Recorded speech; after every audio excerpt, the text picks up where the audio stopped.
Vou falar agora sobre a reação do mercado após esse terremoto que atingiu o Palácio do Planalto com a delação feita pelo dono da JBS.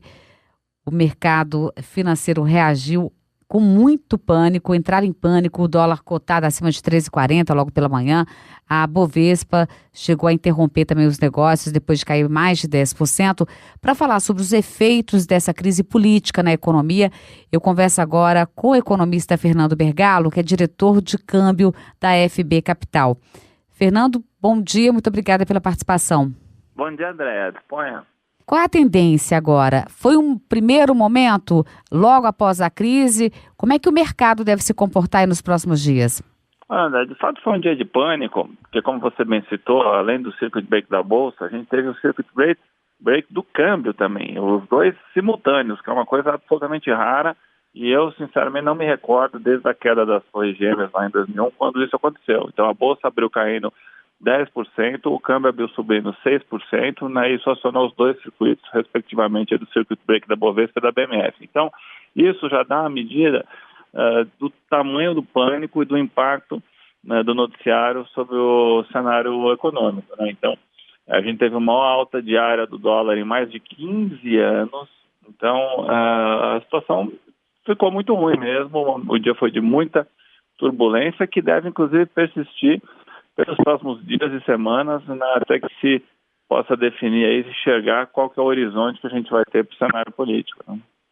Pois é, já se sabe, pelo menos aliados do presidente Michel Temer já admitiram que não há clima, não há condições de se manter em discussão as reformas consideradas vitais e que eram esperadas pelo mercado, como a reforma da Previdência. Já foi suspenso também o calendário da reforma trabalhista.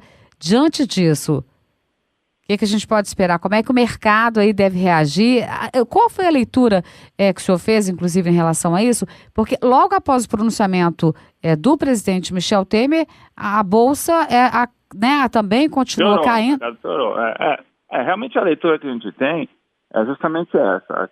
A questão principal em torno de tudo isso é a aprovação da reforma, especificamente a da Previdência, né? É importante lembrar que o grande problema é que o mercado já havia precificado no câmbio e na Bolsa a aprovação da reforma. Então, não se sabia ao certo se haveria algum ajuste no texto ou se o placar seria apertado, mas o fato é que o mercado inteiro já havia precificado a aprovação da reforma. Então, isso trouxe o câmbio, né, de 3,30 para baixo de 3,10 e por conta de tudo isso que aconteceu, esses ganhos todos foram devolvidos instantaneamente em um único pregão, né? Então, a leitura é justamente essa. A questão toda principal relacionada a queda ou não do governo está intrinsecamente relacionada à aprovação das reformas, em especial a da Previdência, que como o próprio Fundo Monetário Internacional, o FMI, mencionou, ela é imperativa para o ajuste fiscal, para o correto funcionamento da economia daqui para frente, né? Pois é, só para a gente dar aqui os números, os valores do dólar comercial, né, encerrou cotada a R$ 3,38, uma alta de 8,15%. Fechou próximo da máxima, né? É o próximo da máxima. Fechou muito próximo da máxima do dia. Houve um momento de recuo, de um pouco de alívio, quando o câmbio se distanciou das máximas do dia, que ele voltou para 3,31, 3,32, na véspera, aí, alguns minutos antes do pronunciamento do presidente. E como você citou, logo na sequência a reação foi ruim, né? Depois do pronunciamento ele voltou para as máximas do dia e o Bovespa voltou a cair. Então a leitura que a gente faz é que parece que o mercado estava aguardando a notícia da renúncia, o que não se confirmou. Agora, se isso vai ser positivo ou não no curto e médio prazo, a gente ainda não consegue saber, né? E qual o impacto, por exemplo, se o dólar continuar aí nos próximos dias subindo, né, nas próximas semanas, chegando a 3,80, por exemplo, qual é o impacto disso, por exemplo, para a inflação?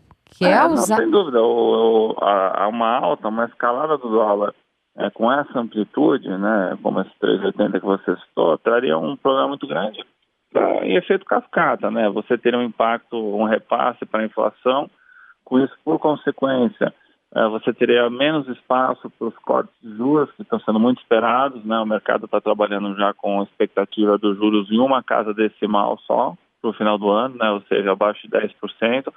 Isso certamente a gente teria mais dificuldade em enxergar esse cenário, né? E o dólar que estava sendo é enxergado aí por volta de 3 para o final do ano, também perderia esse piso, né? Então o efeito seria em cascata, né? Dólar, inflação, juros e, por consequência, o crescimento da economia, que é o que interessa para todos nós, né?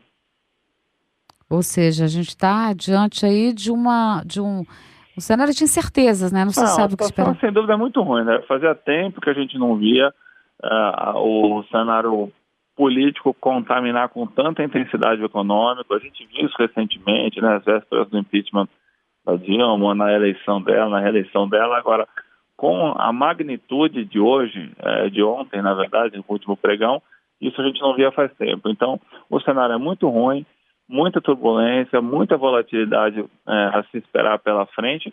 E o pior, sem que a gente consiga enxergar qual que é o final de tudo isso, né? Acho que mais difícil até para o mercado do que ler a dificuldade na recuperação econômica é ler um cenário de incerteza política, né? Isso, sem dúvida nenhuma, é o mais prejudicial para o crescimento da economia, enfim, e para o país.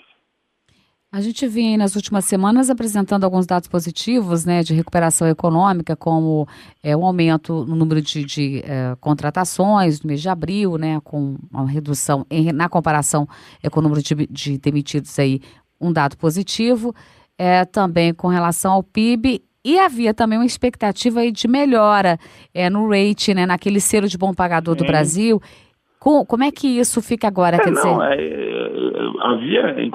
havia se ventilado já que com a aprovação da reforma da Previdência e da Trabalhistas, né, em seus textos originais, que o Brasil poderia rapidamente recuperar o investment grade perdido recentemente. Em tese deveria demorar muito para se recuperar, por conta da importância dessas reformas, já poderia ter a sua elevação de rating, seu upgrade antecipado. Então, realmente, tudo que aconteceu ontem, né, a partir das 19h30, depois que acabou o mercado, com a divulgação do noticiário, é o que a gente pode chamar de um verdadeiro balde de água fria em todo mundo. Todo mundo estava esperando uma recuperação da economia, todo mundo estava apostando na recuperação do país. Foi realmente um susto e um grande balde de água fria num momento que o país não merecia, né? Agora, eu queria que você explicasse para a gente, né, como é que é esse efeito, né, do dólar. Ele é usado como proteção, é isso? Quando aumentando a incerteza, as pessoas compram mais dólar? Como é que funciona esse mecanismo? Sim, não necessariamente compram dólar, mas sob a ótica oposta, vendem reais, né? Então, quando você tem um movimento de incerteza e de aversão à posição de risco, né, o investidor estrangeiro, basicamente, ele zera a posição em mercados emergentes. Então, ele vende ações em bolsa, em países emergentes como o Brasil, e leva esse dinheiro de volta para de onde veio. Então, com isso, você tem uma saída de dólares, e assim, diminuindo a oferta e aumentando o preço dele, né? Então, basicamente, o ciclo é esse. Então, um momento qualquer de aversão a risco, você tem movimentos de venda e retirada de dinheiro, né? Mais até do que a ótica inversa da compra dos dólares, né? Então, daí que um movimento de cautela e de pessimismo se traduz na alta da cotação do câmbio. E para conter essa sangria, o Banco Central atua injetando mais dólar, né? Não, ele atuou, ele ofertou mais de 4 bilhões de dólares hoje em leilões de swap, né, para tentar dar um pouco de liquidez, mas veja, o importante registrar isso, que o Banco Central não tem a função de defender piso, defender teto ou mirar alguma cotação específica, né? O Banco Central, ele atua de forma pontual apenas para ajustar cenários como o de hoje, de distorção de liquidez, né? Ainda mais a direção atual do Banco Central, uma linha mais ortodoxa, certamente ela não vai interferir ou vai interferir o mínimo possível. Realmente, hoje a gente teve um cenário absolutamente fora da curva, né? Daí o tamanho da intervenção do Banco Central, mas que não deve seguir por muitos pregões, né? Acho que o Banco Central tende a deixar o mercado formar seu preço aí conforme a lei de oferta e procura. E o dólar muito alto, eu queria que você explicasse para a gente também os efeitos. Você só falou aí da questão da inflação, acaba aumentando também a dívida, né, de empresas que têm dívidas com essa moeda. Não, sem dúvida, aumenta a dívida, questões práticas do dia a dia, as pessoas deixam de viajar, deixam de fazer programação de investimento no exterior, enfim, você tem uma série de efeitos. Agora, temos que lembrar que tem alguns setores que acabam sendo beneficiados. O exportador, por exemplo, ele comemora, né? Porque ele começa a ter o seu produto mais competitivo no mercado internacional, então ele efeito colateral positivo pontual para esse segmento. Agora, eu diria que para a maior parte da economia, né, um dólar acima de um patamar de 3,30 tende a ser muito prejudicial. Até 3,30 a gente acredita que o mercado ainda segue num modelo de equilíbrio, né? Impossível agradar a todos, mas 3,30 é uma cotação que todos os segmentos ainda conseguem suportar. Agora, acima disso, certamente você vai trazer problemas para muitos segmentos da economia. E o que pode significar, né? Se o mercado esperava uma renúncia, o presidente Michel Temer já disse já que não vai renunciar, a oposição já entrou com pelo menos 7 pedidos de impeachment. Como é que essa movimentação, esse clima no ar, né, de saída de governo, caso se confirme, né, as denúncias foram feitas, como é que isso impacta a economia, a cotação aí do dólar, inclusive o mercado financeiro como um todo? Acho que assim, a grande questão essencial não é nem se o presidente Temer vai renunciar, sofrer impeachment ou sair. A questão é o seguinte, a gente não sabe quem vem no lugar dele se isso acontecer, né? Então o problema é maior até do que na ocasião da Dilma, porque na ocasião da Dilma a gente já sabia quem assumiria, que era o vice. E a situação que a gente está hoje é de tamanho ineditismo que hoje ninguém sabe quem assume se o Temer sair, né? Existe a discussão se é Rodrigo Maia, presidente da Câmara, se ele pode ou não, está para ser denunciado, vira réu também, se vai ser presidente do Supremo Tribunal Federal Cameloto, se vai ser convocado a eleições diretas. Então, veja, é uma situação que a gente não tem jurisprudência formada, a gente nunca passou por 2 impeachments seguidos no mesmo período de 12 meses, então seria uma questão realmente muito complicada por conta de não sabermos o que vem pela frente. Então a questão essencial, volto a dizer, não é nem o presidente Temer cair ou não, mas a gente poder entender quem viria no lugar dele e qual que seria o futuro daí para frente, né? Como isso está absolutamente nebuloso, eu acho que a gente está à mercê dos próximos acontecimentos aí para tentar formar um juízo melhor sobre o que a gente tem aí pela frente e quais serão os efeitos na economia.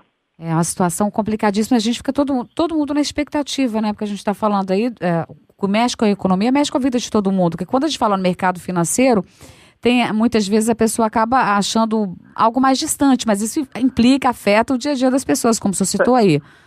Sem dúvida nenhuma. Mesmo, a gente estava citando aqui no exemplo, viagens de avião, né? Mesmo quem não vai fazer uma viagem internacional, numa alta do dólar, é prejudicado, porque o combustível das aeronaves dos voos domésticos são em dólar, então tende a encarecer o preço da passagem doméstica. Então, realmente, o efeito cascata de contaminação dessas variações acentuadas atinge a todos, e não só empresas, mega empresas com endividamentos em dólar, mas qualquer pessoa comum que tem no seu dia a dia aí algum tipo de atividade que pode ser impactada por esse tipo de questão relacionada ao câmbio, inflação ou juros, né? Tá certo. Olha, muito obrigada pela explicação. A gente está esperando, claro, aí uma boa notícia. A gente precisa dessa boa notícia, né? O país ainda em estado de choque. Todos. Havia tanta uma expectativa de melhoria e agora a gente voltou ao compasso de espera, né? Não, andamos para trás e a sensação é essa. Um balde de água gelada na cabeça de todo mundo. De fato. Muito obrigada pela participação, tá? Pela entrevista aqui. Um bom dia. Dispõe, André. Um bom dia. Tchau, tchau. Eu conversei com o economista Fernando Bergalo, que é diretor de câmbio da FB Capital. Câmbio da FB Capital.